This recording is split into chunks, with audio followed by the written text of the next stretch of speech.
Hi, my name is Lorraine, and I'm doing another video. This video was inspired. I had information coming in all week about shifting paradigms, shifting archetypes, and I kept on getting this information about tarot cards because I think within the esoteric community right now, one of the most utilized archetypes are tarot cards. Okay, so I just felt like that would be the tool I would use. There's a lot of people watching readers on different social media outlets, and there's some really great readers. But this is the message that comes in really strong. That all the old ways, all the old archetypes, structures, and not just political, social, economic, right? Not just those. Esoteric paradigms. Our understanding of religion is going to shift more to a spiritual foundation. But within that realm, this esoteric community is kind of taken over this spiritual perspective.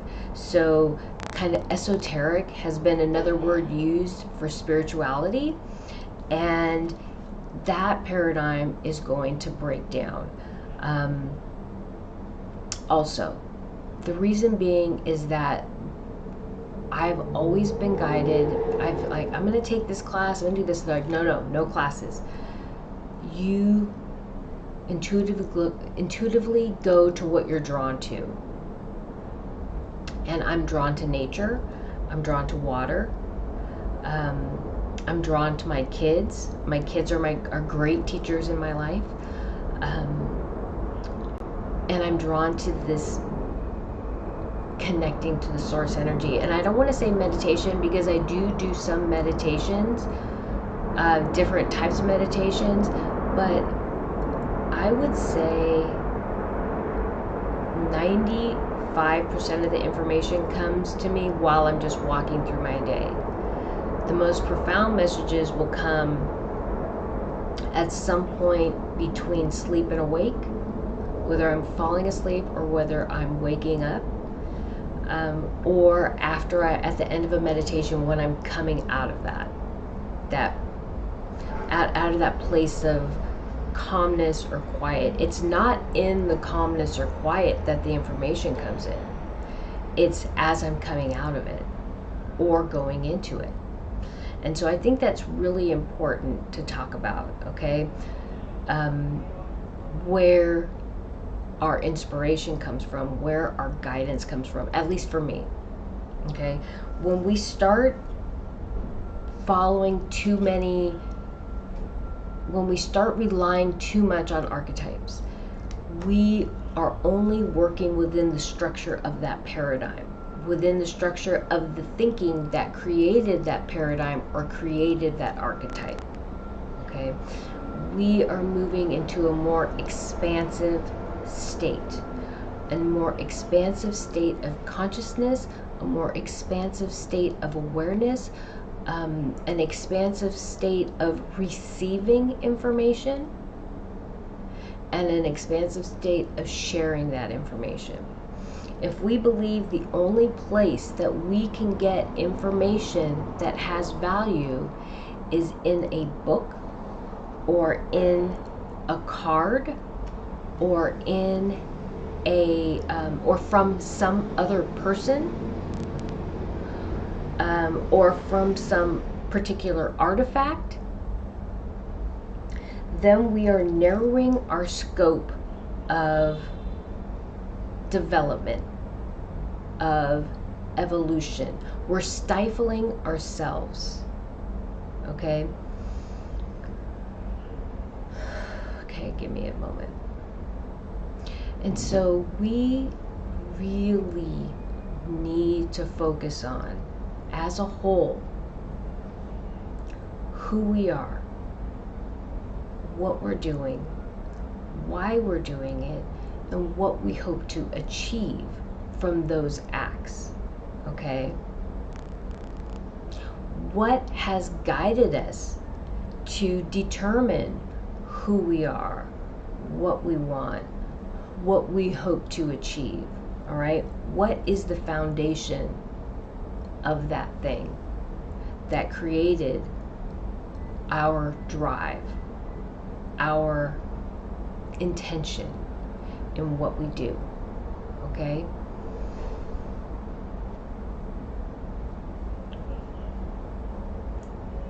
As we grow and change, as I grow and change, I look back at my childhood and I look at my traumas and I look at what has value and what does not.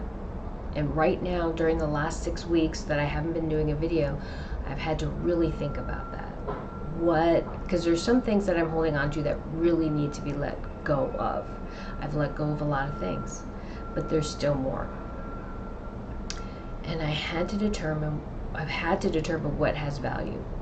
And so I look at my grandmother and my father as my root of what taught me about the best parts of myself. My mother, also in a different way, but my mother taught me how, even though someone could be incredibly wounded, how many ways that could go wrong, how you can still find a way to be good and kind. Okay? And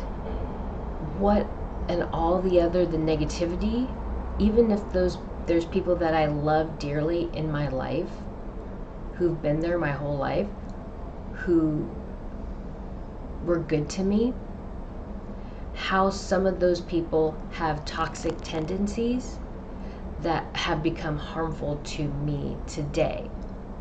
So how do I reconcile the love and affection I have for those people and allow myself to release them because of the toxicity that they bring to my life today? But let's just not talk about people. Let's talk about things, experiences, what I value, right? What I was taught to value, as far as you need to get an education, you get these degrees, and then you make a lot of money. And then you want to have this kind of car, and then when you have this kind of house, and then that means success, right? All these things are ingrained and have me conditioned, or have had me conditioned in a way that in my subconscious creates intentions. I choose to do certain things to try to achieve these goals, right? Or achieve these milestones in my life. Are those goals and milestones healthy for me, and are they part of my path and purpose? So that's kind of what I'm trying to say. That's what I've been really going through. Just they're last pieces that really need to be shed. I'm probably going to be shedding stuff till the day I die, but there are some really major things that are blocking me that need to be released. Final things that need to be released. And that's what this whole process has been about. These archetypes that have been placed in my life, or I've been conditioned to believe in, or give the most value to, that create structure and intention in my life. What is good? What is bad? What has value? What does not? What do I need to let go? But most importantly, how do I let it go? And I feel so strongly that this is true for everybody right now. Not just me, everybody on this planet. Everything's breaking down. If you look around, things are breaking down right now. and there is an intention to shift it in a certain way, right? It's if there's an intention to shift it in a certain way. And so let's not worry about that. That's not here or there. What is your intention? What do you want to shift, and what do you want to create and manifest in your life? And how do you do that? Right? How do you create and manifest into your life the things that you want? How do you find yourself and put yourself on your path and purpose? How do you go back to your true self, the person that you were meant to be on this world in this lifetime? How do you shed all the things that have redirected you away from who you wanted to be, who you saw yourself being, who you hoped you'd be? And for some people who have dealt with a lot of trauma from even when they were infants, toddlers, who really never had a sense of who they were meant to be. They just have that soul memory of who they were meant to be. And they can't even access that soul memory of who they were meant to be. How do you go back and find that person and guide yourself to your path and purpose? Okay? That is where we are as a planet. That's where we are as a people, of finding our way back to wholeness, to oneness, to our heart, to what it means to be human on this world, and what it means to be compassionate, kind, respectful, honoring of others, sincere, okay? What it means to be tolerant, okay? That is our path and purpose as a collective, okay? And really, as I say that right now, I'm getting there are many people who are aware of this, who are very consciously working towards that. And these people on the front, on the cusp, these are our healers that are meant to help others find their way. Because just because not everybody's in this place of having this awareness doesn't mean they're not doing the right things to get to where they're meant to be. But this is a long and arduous path, and it requires commitment, and it requires faith and trust in something greater than yourself. Okay, give me a second.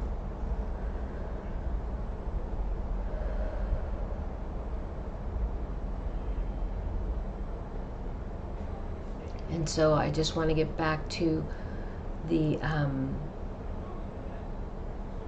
beginning. Is what we're meant to do is release these paradigms, these structures, these archetypes that we have become dependent on, relying on, and open ourselves up to receive divine guidance without the structures, without the paradigms, opening ourselves up.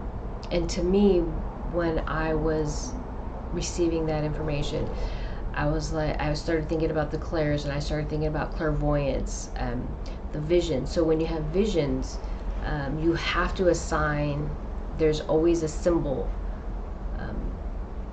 There's something that's you're meant to interpret from that vision.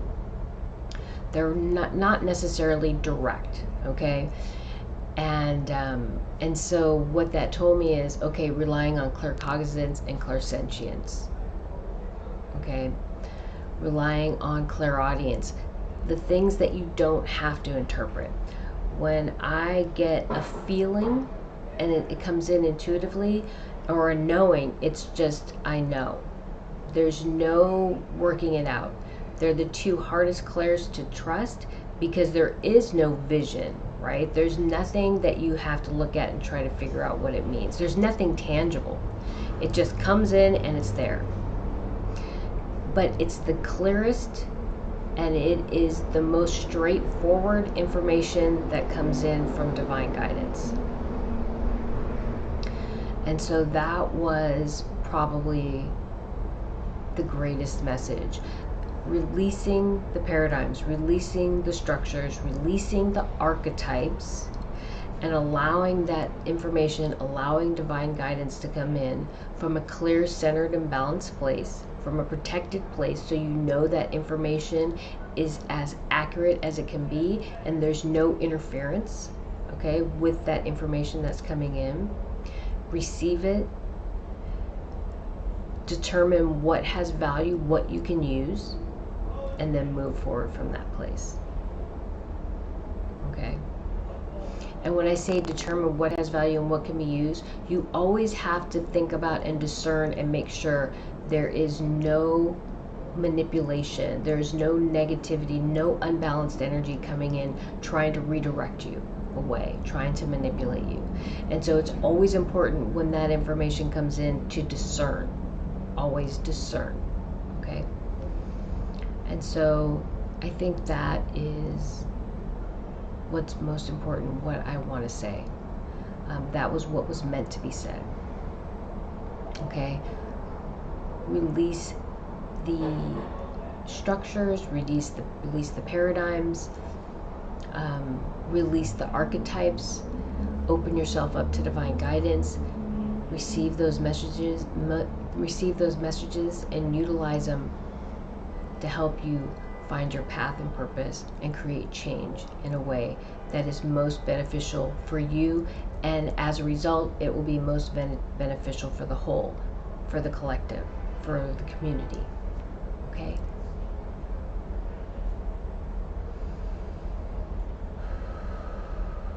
Okay, I think that's it.